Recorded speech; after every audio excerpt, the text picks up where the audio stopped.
Madam మీ పేరు? Sheikh bhaji. Election notification వచ్చిన తర్వాత జగన్ గారికి ప్రజలు చుక్కలు చూపిస్తారని టీడీపీ నాయకులు చెప్తున్నారు. దీనిపై మీ అభిప్రాయం ఏంటి? టీడీపీ నాయకులు అంటే పని పాటే ఉందండి, చెప్పుకుంటారు. చెప్పుకోనండి, ఏమైంది? జనం చుక్కలు ఎందుకు చూపిస్తారు? చంద్రబాబు చూపిస్తారు చుక్కలేదన్న అవసరం అయితే. ఎందుకంటే చెప్పిన వాగ్దానాలన్నీ చంద్రబాబు చేయడు కాబట్టి. జగనన్న ఎందుకు చేయట్లేదు? జగనన్న చెప్పిన అన్ని వాగ్దానాలన్నీ చేస్తున్నాడు. ఏం చేయట్లేదు? చెయ్యూత ఇస్తున్నాడు, అమ్మఒడి ఇస్తున్నాడు, కాలేజీ మరి పింఛన్లు ఇస్తున్నాడు. చంద్రబాబు హయాంలో మేము ఒకప్పుడు పెన్షన్ తీసుకోవడానికి వెళ్తే పొద్దున తెల్లవారుజాము 4 వెళ్ళి బుక్స్ పెడితే సాయంత్రం 10 అయ్యేది. మళ్ళీ ఆ పెన్షన్లు ఇచ్చేవాళ్ళు మమ్మల్ని తిట్టడాలు, లైన్లో నుంచోండి మీ ఇష్టమా. ఆయన ప్రభుత్వం అప్పుడు బాగా ఆడుకున్నారు పెన్షన్లు ఇచ్చేవాళ్ళు. మరి 60వ డివిజన్లో కొంతమంది పెన్షన్లు ఇచ్చేటప్పుడు మమ్మల్ని మామూలుగా ఆడుకోలేదు, అసలు ఒక రేంజ్లో ఆడుకున్నారు. వాళ్ళకి ఇష్టమైన వాళ్ళకి ముందు ఇవ్వటం అలా చేశారు. ఇప్పుడు మా జగనన్న హయాంలో మాకు ప్రశాంతంగా ఉంది, గుండెల మీద చేసుకొని నిద్రపోతున్నాము. తెల్లవారుజామున డోర్ టు డోర్ వచ్చి 4 గడిస్తున్నారు, 5 గడిస్తున్నారు వాలంటీర్సు. లేదు ఎవరన్నా హెల్త్ బాగోలేక హాస్పిటల్లో ఉంటే వాళ్ళకి గడి తీసుకెళ్ళి హాస్పిటల్లో కూడా తీసుకెళ్ళి ఇచ్చొస్తున్నారు. నిన్న అద్దంకి సభకు వెళ్ళారా? నేనైతే వెళ్ళలేదు సార్. ఎట్లా అనిపించింది ఆ సభ చూసిన తర్వాత? సభ చాలా బాగా జరిగింది. అంటే టీడీపీ అసలు తిరిగి ఉండదండి. మన జగనన్న ఎక్కడన్నా పెట్టాడంటే అసలు దానికి తిరిగి ఉండదు. లోకేష్ గారు విఎఫ్ఎక్స్ యాడ్ చేసి ఎడిటింగ్ చేసి చూపిస్తున్నారు జనాలు, అక్కడ ఎవరు జనాలు రాలే అని చెప్పి డ్రోన్ పంపించారు. నిన్న అనిల్ కుమార్ యాదవ్ గారు కూడా మాట్లాడడం జరిగింది. ఇది నిజం అనుకుంటున్నారా? నిజంగా జనాలు వచ్చారని నమ్ముతున్నారా? జనాలు వచ్చారు, నమ్ముతున్నాం 100%. వాడికి చేతకాక చేతగాని కుక్క వాడు ఆడ కూర్చొని ట్రోల్స్ పంపించుకుంటున్నాడా? అలాగే మేము కూడా చేయగలుగుతాం. మా ఇంట్లో నేనుండి కూడా నేను లేనని చోటు చెప్పియచ్చు. వాడు కుర్చీలో కూర్చొని వాడి చేత ఏదేంటి? వాడికి అదే చేతవు, ఇంకేమన్నా చేతవా? అవ్వదు. వాడు చేతకాని పని వాటి అలాగే మాట్లాడతాడు. ఎందుకు లేరు? జనం బాగా ఉన్నారు. మా వాళ్ళు కూడా వెళ్ళారండి, మా చుట్టాలు కూడా వెళ్ళారు అక్కడికి. ఎంత జనం ఉన్నారు. జగనన్న మీటింగ్ అంటే ఎవరైనా పరిగెత్తుతారు. చంద్రబాబు నాయుడు మీటింగ్ పెట్టమనండి, ఎవరైనా పరిగెత్తుతారో చూద్దాం.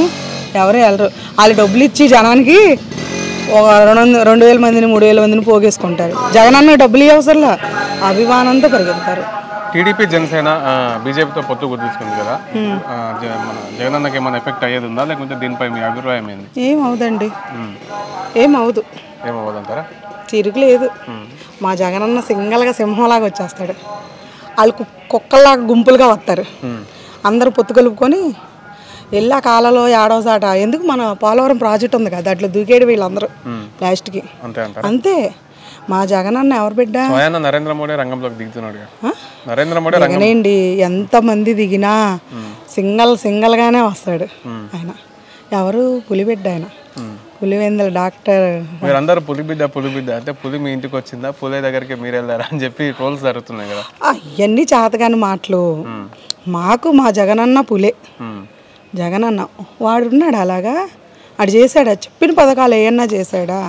ఆడవాళ్ళకి పసుపు కుంకాలని రెచ్చగొట్టి అదొకటి ఇచ్చాడు. ఏమి ఇచ్చాడు? ఏం చేశాడు? మా మైనార్టీలకి ఏమైనా చేశాడా? లేదా మా ఇంకెవరికైనా ఏమైనా చేశాడా? పాస్టర్లను పట్టించుకున్నాడా? చర్చి వాళ్ళని పట్టించుకున్నాడా? ఎవరిని పట్టించుకున్నాడని ఆడి మాటలన్నీ వేస్ట్ మాటలండి, నమ్మే అవకాశం లేదు. సైకిల్ తుప్పు పట్టిపోయిందని నిన్న జగన్ గారు మాట్లాడుకుంటూ చెప్పారు. దీన్ని ఎలా చూస్తారు మీరు? నిజంగానే సైకిల్ ఇప్పుడు ఎవరండి సైకిల్ తొక్కుతుంది? అసలు అలా కాదు, చిన్న మాట చెప్పుకుందాం. ఇప్పుడు సైకిల్ ఎవరు తొక్కుతున్నారు? అందరూ బైకులు, స్కూటర్లు, బుల్లెట్లు, కారులు. సైకిల్ అయిపోయింది, సైకిల్ పని ఇంకా రాదు. సైకిల్ ఇక మళ్ళీ కనపడదు. సైకిల్ ఎక్కడ పంపిస్తారు? గ్లాస్ ఎక్కడ పంపిస్తారు? గ్లాసులు అయితే షింక్లో, సైకిల్ అయితే ఇనుప కొట్టుకి. ఫ్యాన్ అయితే ఇంట్లో తిరిగిద్ది. మొత్తానికి అధికారంలోకి వస్తారంటారా? కన్ఫామ్గా మా జగనన్నే వస్తారు. మా జగనన్న పేదోళ్ళకి చాలా చేశాడండి. అక్కడ దాకా ఎందుకండి, నాకు అసలు ఉండడానికి ఇల్లు లేదు. నా మ్యారేజే 18 సంవత్సరాలు. నేను అద్దెకే ఉంటున్నాను. అద్దెలు కట్టుకోలేక చాలా పరిస్థితిలో ఉన్నాను. అద్దె కట్టుకుంటున్నాను. ఇప్పుడు సొంత ఇల్లు వచ్చింది నాకు. నున్నలో వచ్చింది మాకు ఇల్లు వచ్చింది. సింగిల్ చాలా. అది 9 లక్షలు. మేమైతే సంపాదించలేంగా. 9 లక్షలు ఆల్విషన్ చేసే జగనన్న ఇల్లు స్థలం ఇచ్చాడు మాకు. నాకు ఫంక్షన్ వస్తుంది మాకు. సంతోషంగా ఉన్నారు. సంతోషం అండి మళ్ళీ చాలా. గెలిపించుకుంటారా మా జగన్? అబ్బాయికి అమ్మఒడి పడిద్ది. గెలిపించుకుంటాం. వీళ్ళు ఎవరు చెప్పినా చెప్పకపోయినా మా జగనన్న వచ్చేస్తాడండి. వీళ్ళతో మాకు అవసరం లేదు. రైట్, ఎలక్షన్ అయిపోయిన తర్వాత కలుద్దాం మనం. Okay sir. అమ్మ మీ పేరు? నా పేరు దారా సౌజన్య. దారా సౌజన్య. సంక్షేమ పథకాలు వస్తున్నాయి అన్ని? నాకు చెయ్యూత వస్తుంది. ఎంత వస్తుంది?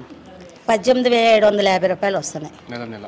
సంవత్సరానికి 18,750 రూపాయలు. మంచిగా ఉందా జగనన్న పాలన? బాగుంది. ఇంకా పథకాలు ఏమేమి వస్తున్నాయి? పథకాలు నాకు పెన్షన్ 3,000 వస్తుంది. ఇప్పుడు గెలిచినాక 4,000 చేస్తా అని అంటున్నాడు కదా, నమ్ముతారా జగన్? నమ్ముతాం. ఎందుకు నమ్ముతారు? ఆయన చేసే పథకాల వల్ల నమ్ముతాం. ఇచ్చిన మాట తప్పని నాయకుడు, ఏకైక నాయకుడు జగన్మోహన్ రెడ్డి గారు. అందువల్ల ఆయన పథకాలు వస్తున్నాయి కాబట్టి మేము నమ్ముతున్నాం. చంద్రబాబు హయాంలో గతంలో జరగలేవు ఇట్లాంటివి? జరగలేదు. ఏమి ఇచ్చాడు? ఇచ్చిన మాట ఆయన ఏం నిలబెట్టుకున్నాడు? ఎన్ని వాగ్దానాలు చేశాడు ఆయన? ఎక్కక ముందల 14 సంవత్సరాలు చేశాడు. 14 సంవత్సరాల్లో ఎవరికి ఏదైనా ఒకటి ఇచ్చాడా? ఇచ్చానని నువ్వు చెప్పమని ధైర్యంగా చెప్పమానండి. నేను ఈ పథకం ఇచ్చాను, మీకు నాకు ఓటేయండి అని చెప్పి ధైర్యంగా వచ్చేది ఉన్న రాగలు కూడా రాలేడు. ఎందుకంటే చేయలేదు కాబట్టి రాలేడు. జగన్మోహన్ రెడ్డి గారు ఇచ్చిన మన నిలబెట్టుకున్నాడు కాబట్టి చేశాడు. 99%, 100% అయిపోయినట్టే. పేదలకు ఇల్లు ఇచ్చాడు, అమ్మ ఒడి ఇస్తున్నాడు, విద్యాదీవెన ఇస్తున్నాడు, ఆసరా ఇస్తున్నాడు, రోడ్డు మీద చిన్న చిరు వ్యాపారస్తులకి ఇస్తున్నాడు. ఇంకేం కావాలి? జగన్మోహన్ రెడ్డి పరిపాలన బాగాలేదంటానికి. నిన్న అద్దంకి సభ జరిగింది కదా, సభ ఎట్లా అనిపించింది? బ్రహ్మాండంగా ఉంది. 4 సభలు కూడా హైలైట్ అయినాయి. సభలో జనాలు లేరు. నారా లోకేష్ నిన్న కళ్ళు పెట్టుకొని చూడాలి. కళ్ళు లేనాడు గుడ్డోడు కాబట్టి జనాలను చూసి జనాలు లేదు అన్నాడు. గుడ్డోడు వాళ్ళు, కళ్ళుండి గుడ్డు వాళ్ళు. చంద్రబాబు జైల్లో వెళ్ళినప్పుడు ఏమన్నాడు? నా కళ్ళు బాగోలేదు కాబట్టి ఆపరేషన్ కాసి నా బెయిల్ కావాలి అన్నాడు. ఆపరేషన్ చేయించుకున్నాడు కదా, కళ్ళు కనపడలేదా? అంతమంది జనంలో ఎంత జనం వచ్చారు? ఇసుకేస్తే వాళ్ళ జనం వచ్చారు. 15 లక్షల మంది వచ్చారు. జగన్ గారు నిన్న మాట్లాడుతూ సైకిల్ తుప్పు పట్టిపోయింది, చక్రాలు ఇరిగిపోయినాయి, ఇంటికి పంపిద్దాం సైకిల్ అని చెప్పడం జరిగింది. దీన్ని ఎలా చూస్తారు? అది నిజమే కదా. తుప్పట్టిపోయింది, వయసు అయిపోయింది, తుప్పట్టిపోయింది. సైకిల్ ఎప్పుడు బయటే ఉండాలి, గాజు గ్లాస్ ఎప్పుడు షింకులో ఉండాలి, ఫ్యాన్ జనం గుండెల్లో ఉండాలి, ఇంట్లో ఉండాలి. అంతే. తప్పకుండా గెలిపిస్తాం. మీ పేరమ్మా? మధు. సంక్షేమ పథకాలు అన్నీ వస్తున్నాయి? పథకాలు ఏమో మాకు తెలియదు కానండి, పెన్షన్ మాకు వస్తుంది. నెల నెల బాగానే ఇస్తున్నారు. మేము ఇక్కడ చెత్త ఫ్యాక్టరీ కాడ బ్లాక్లో ఉంటామండి. మాకు వారం రోజుల నుంచి బోర్ వాటర్ పాడైపోయి ఇక్కడ ఎవరు పట్టించుకోవడం లేదు.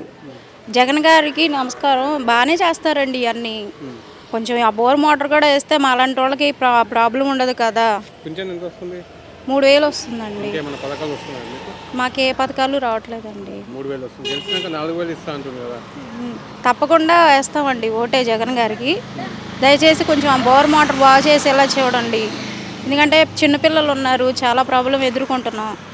ఆ ఇప్పుడు ఎండాకాలం వాటర్ లేకపోతే ఎలా అండి? ఇప్పుడు అన్నీ చేసే ఆయన ఇది కూడా మా చిన్న ప్రాబ్లమ్స్ తీర్చలేరా?